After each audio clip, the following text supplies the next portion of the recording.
What's up, everyone? Welcome back to the Collider Interview Studio at South by Southwest 2024. I'm lucky enough to be sitting with the team behind I Don't Understand You.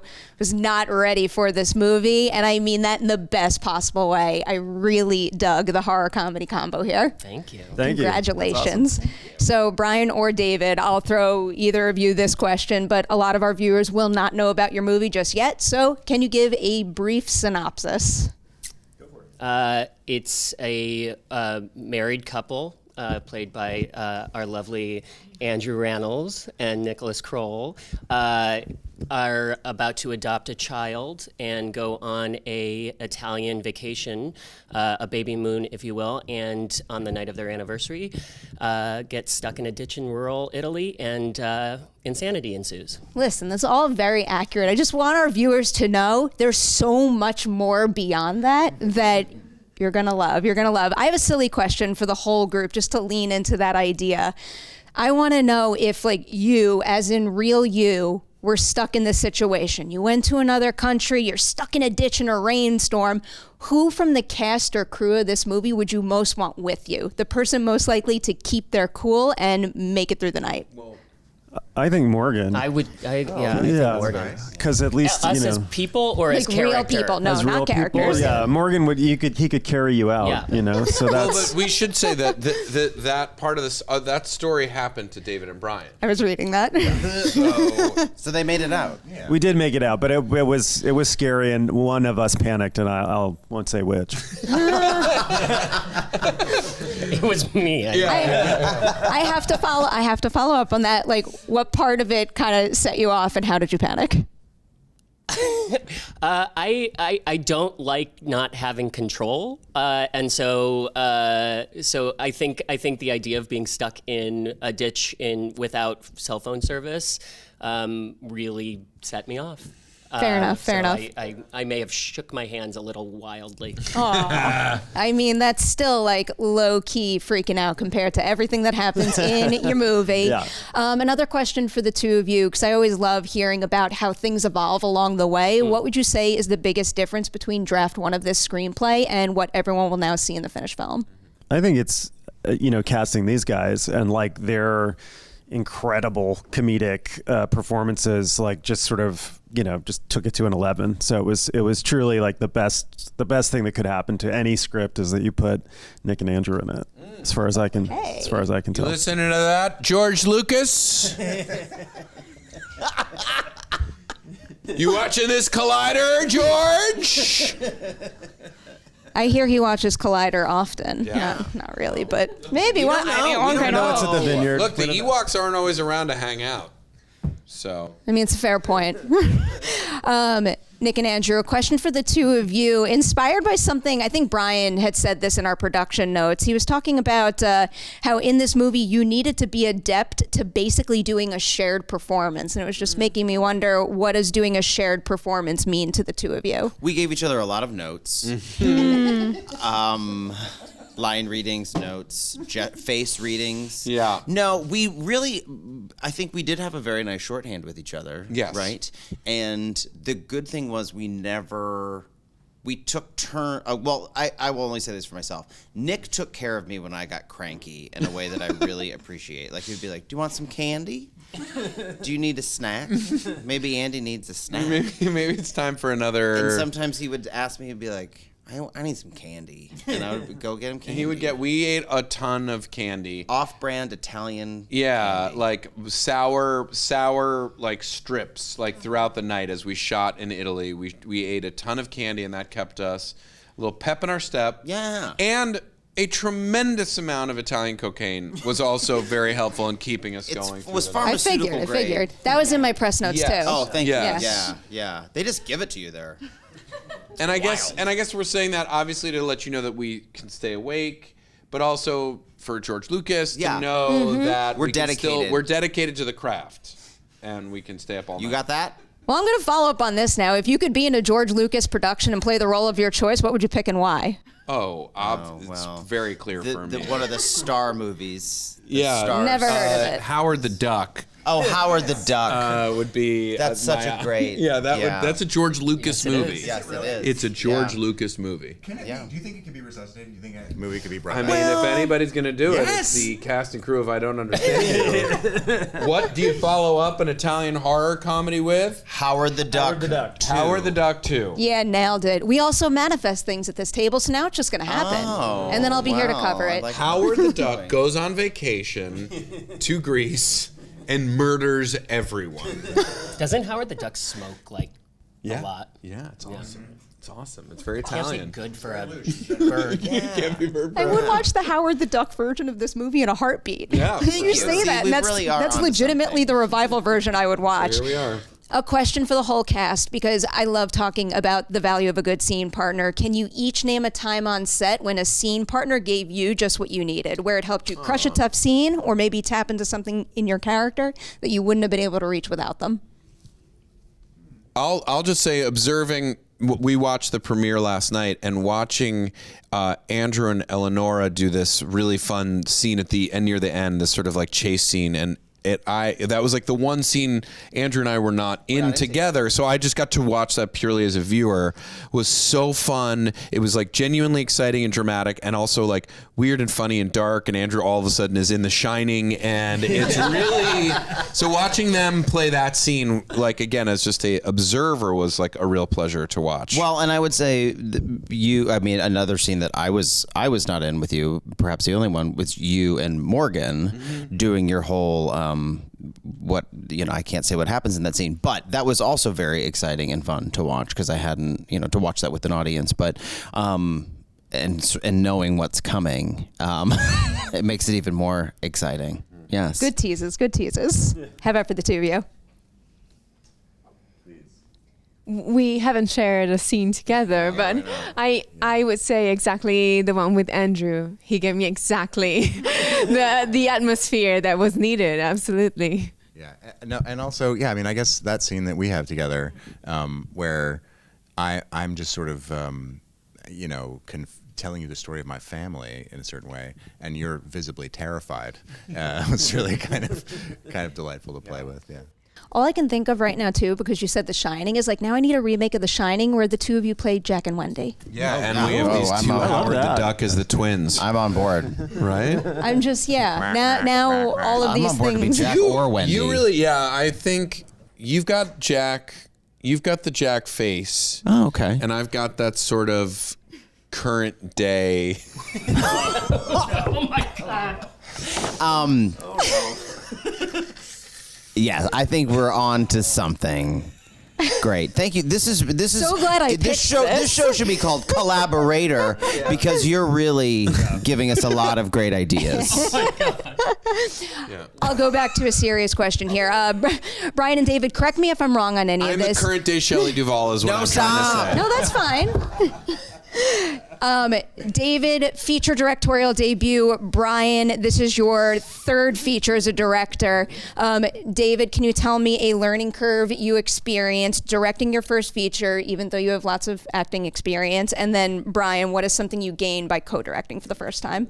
The best thing about working with your partner is like you can trust them to save you when you don't have a great idea, or or you just feel ill or something, and you're like, it's 5 a.m, this is your scene, you do it, but having that shared trust is the best thing. And I mean, with everybody here, it's the best, because it's like, that they're never going to drop a scene. Morgan and I have worked together before. You know what he's going to bring. And Eleonora had just come off White Lotus and crushed it. And it was just like, oh, this is allows everybody to be their best. And we both like to be like the dumbest guy in the room, you know what I mean? And let everybody else kind of lift up the material. And that was really, not to be too sincere, but that was the idea. I'll get to my sincere question. Okay, great. You just that light bulb just went off.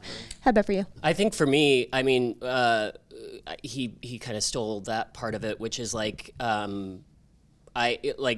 wanting to come in and be perfect, and then realizing the best thing to do is to be the dumbest, stupidest person in the room. And know that everybody has your back was probably the biggest takeaway I had. Oh, I have 2 follow-up questions now. I love asking this question. Can you each, and I'm going to preface by saying there's a million answers to this and it's kind of unfair to ask for one each, but can you each name an unsung hero on this set? Like, we get to see all of you now, but someone that we don't know their face, we don't know their name, but they were instrumental to bringing this vision to life on screen.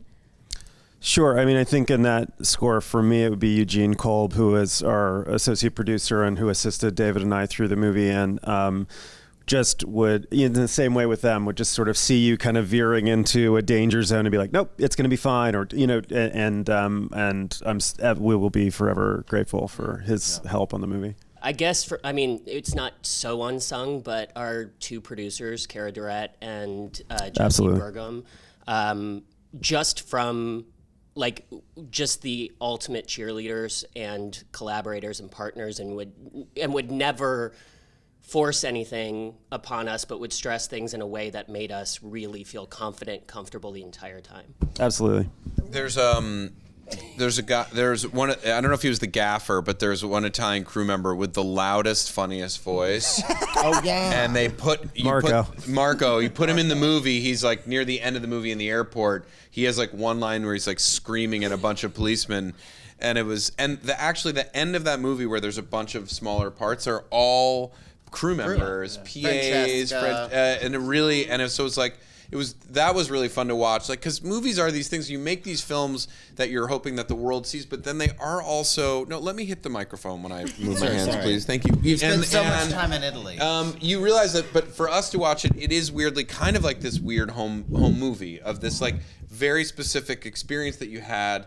The hope is that when you like do something that eventually an audience likes it, but that you have an interesting and worthwhile experience physically making the movie, and being able to see people that we made the movie with, so many of whom end up in the film, as well as like their son Washi is in the movie, and that element is really fun and very generous and smart for these guys to put those people sort of like in these pockets in the movie, and it's really enjoyable for me to see that. I love that. That instantly makes that scene one of my favorite. Yeah. We have hit the supercut question portion of our interview. I'm asking this to everybody, and I am a big believer that there's no stupid questions on a set.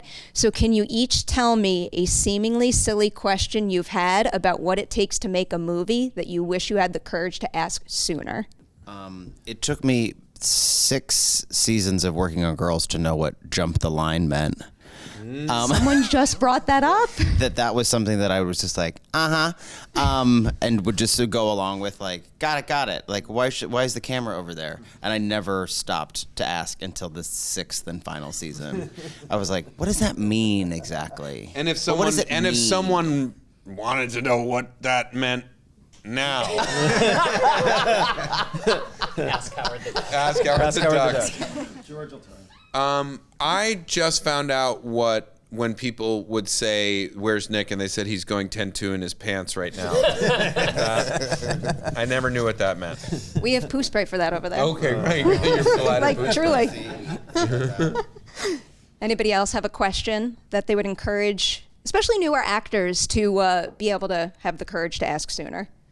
I guess the thing that I still find sort of mysterious is in a certain kind of shot how the fuck you're supposed to see your mark. Yeah. And I just wish that like a camera operator or a DP would just be like, here's what you do that's going to make it work. So if you're like just starting out, because it is, I mean, sometimes it's easy and fine, and sometimes you're like, I don't know, I can't, like I have to look at it. There's no way to not look at it. So I don't know. I think that's a good one. That's one. That's why I love just sitting in a seat during an interview and not having to hit a mark.